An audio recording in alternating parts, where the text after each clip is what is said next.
Hello बच्चों, आज और एक इम्पॉर्टेंट न्यूमेरिकल आप लोग के सामने लेके आए हैं। ये न्यूमेरिकल्स भी सर्किट बेस्ड है प्यारे बच्चों। आजकल देखा जा रहा है कि बोर्ड एग्जाम में मोस्ट प्रोबेबली कुछ सर्किट बेस्ड ऑन डायग्राम और सर्किट बेस्ड ऑन न्यूमेरिकल्स को पूछा जा रहा है। तो बच्चों, ये सोचकर आज का जो वीडियो है वो हम सर्किट बेस्ड के सिद्धांत के ऊपर लेके आए हुए हैं। तो बच्चों, समय ज़्यादा ना गवाए, क्वेश्चन के ऊपर ध्यान देते हैं। In the given below A B and C, in the given below A B and C are 3 ammeters. यानी प्यारे बच्चों, ये जो सर्किट आपको दिख रहा है, इस सर्किट में ए बी एंड सी, ये जो ए बी एंड सी, ये 3 एमीटर्स हैं। The ammeter B reads 0.5 ampere. इस बी का जो वैल्यू है वो कितना दिया प्यारे बच्चों? 0.5 एम्पियर दिया हुआ है। तो बच्चों, कैलकुलेट क्या करना है? The reading in ammeter A and C, यानी इस ए और सी एमीटर में कितने रीडिंग आएंगे, यानी ए और सी का रीडिंग क्या होगा प्यारे बच्चों। तो सबसे पहले जब ये क्लोज्ड सर्किट है तो करंट का मूवमेंट प्यारे बच्चों, आई का मूवमेंट ऐसे होगा।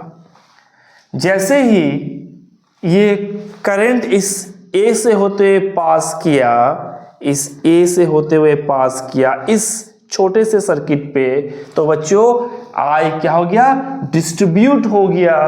आई का जो वैल्यू है वो डिस्ट्रीब्यूट हो गया 6 ओम एंड 3 ओम पे। तो बच्चों, आपको एक चीज पे ध्यान देना है कि यहां पर ये जो करंट बी और सी में जब सप्लाई होगा तो that means what? The current flows through in B and C ammeter is inversely proportional to the value of the resistors in parallel combinations. बच्चों, आपको क्या ध्यान देना है? जब करंट इस बी और सी एमीटर में जब पास करेगा तो बच्चों ये इनवर्सली प्रोपोर्शनल होगा the value of the resistors in parallel branch. ये पैरेलली है तो पैरेलली ब्रांच के इनवर्सली के बराबर होगा। तो यानी right now the current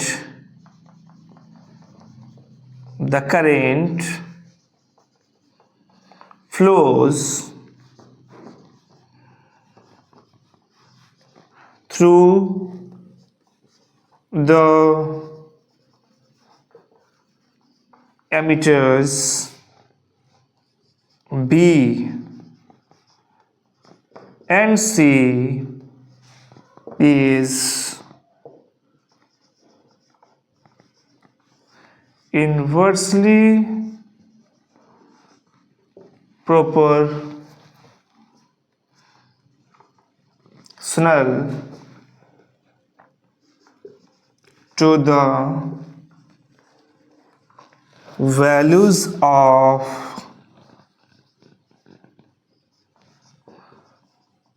resistors in parallel combination। बच्चों, ये स्टेटमेंट आपको याद रखना है। क्या? The current flows through the ammeter B and C is inversely proportional to the value of the resistors in parallel combinations. तो प्यारे बच्चों, आपको यह ध्यान देना है क्या कि इस बी में 0.5 एम्पियर करंट है, तो सबसे पहले मुझे निकालना इस सी एम्पियर में कितने मैग्नीट्यूड ऑफ करंट फ्लो कर रहे हैं। तो लिख सकते हैं that is I dot E based on this statement. क्या लिख सकते हैं?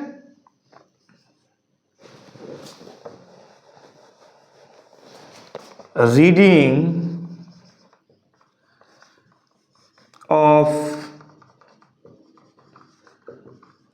Ammeter C divide by reading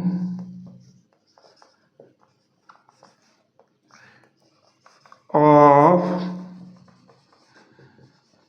ammeter B क्या होगा प्यारे बच्चों? 1/3 डिवाइड बाय 1/6 यानी अल्टीमेटली कितना हो गया? 6/3 यानी 2 के बराबर होगा। तो प्यारे बच्चों मुझे निकालना क्या है? The reading of ammeter in C। The reading of ammeter in C यानी इस C लेटर का जो एमीटर है, इस एमीटर में कितने करंट पास हो रहे हैं। तो बच्चों अगर हम इसे क्रॉस मल्टीप्लाई कर दें तो क्या हो जाएगा? Reading of ammeter C into 1 तो हो जाएगा प्यारे बच्चों, हो जाएगा रीडिंग ऑफ एमीटर C जो हो जाएगा प्यारे बच्चों, क्या हो जाएगा? 2 into reading of ammeter B। B के साथ इंटू हो जाएगा, ये B के साथ ये इंटू हो जाएगा। और रीडिंग ऑफ एमीटर B का वैल्यू कितना दिया हुआ है? 0.5 एम्पियर यानी 0.5 एम्पियर यानी प्यारे बच्चों कितना हो जाएगा? 1 एम्पियर के बराबर होगा। तो प्यारे बच्चों सबसे पहले हम क्या निकाल लिए इस C एमीटर में कितना रीडिंग होगा। तो C एमीटर में 1 एम्पियर रीडिंग होगा प्यारे बच्चों। तो जब मुझे क्या मिल गया? मुझे C एमीटर में मिल गया कितना? 1। ये कितना है? 1 एम्पियर रीडिंग है करंट का। तो बोला गया क्या? Calculate the reading in ammeter A and C का तो निकल गया वैल्यू, C का तो वैल्यू निकल गया है। अब मुझे A का चाहिए। तो A क्या हो रहा है प्यारे बच्चों? A में जो करंट है वो डिस्ट्रीब्यूट हो रहा है B और C में। तो यानी A का जो रीडिंग होगा वो B और C के सम के बराबर होगा प्यारे बच्चों। B और C के सम के बराबर होगा। तो लिख सकते हैं क्या? लिख सकते हैं the reading of emitter A, therefore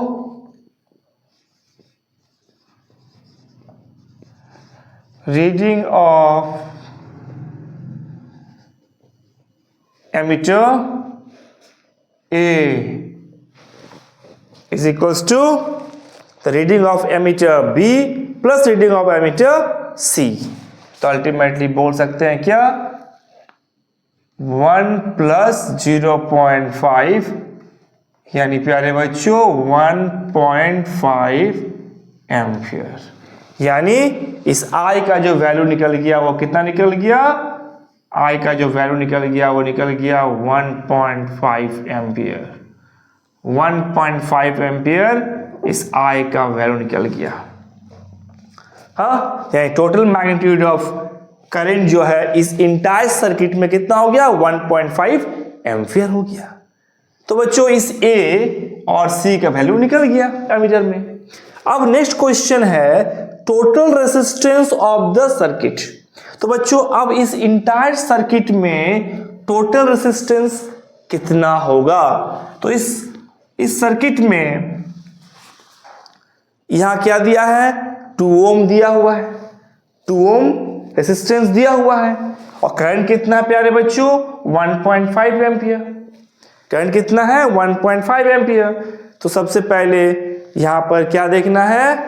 total resistance of the entire circuit. तो total resistance of the entire circuit क्या होगा प्यारे बच्चों? वो क्या हो जाएगा? ऑलरेडी यहां पर क्या है? ये 2 ओम रेजिस्टेंस यहां है, 2 ओम, और यहां पर ये 6 ओम और ये 3 ओम पैरेलली कनेक्टेड है। तो देयरफॉर टोटल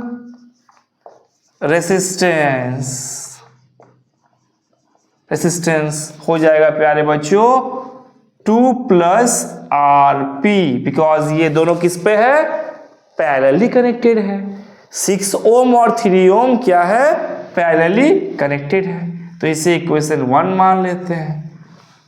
अब हमारा फर्स्ट ड्यूटी क्या होगा प्यारे बच्चों, जो फर्स्ट ड्यूटी होगा इस आरपी का वैल्यू निकालना, इस आरपी का वैल्यू निकालना प्यारे बच्चों।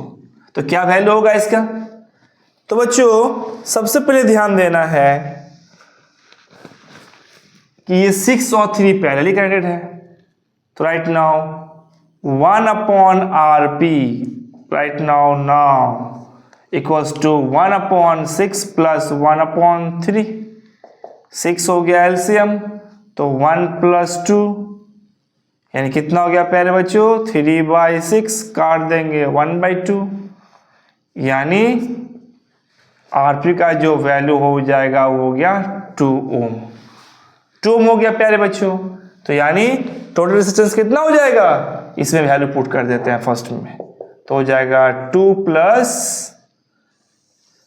2 यानी 4 ओम आंसर होगा प्यारे बच्चों।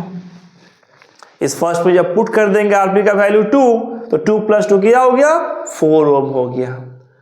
तो बच्चों उम्मीद करते हैं कि आपको ये समझ में आया होगा। तो बच्चों ये कॉपी कर ले।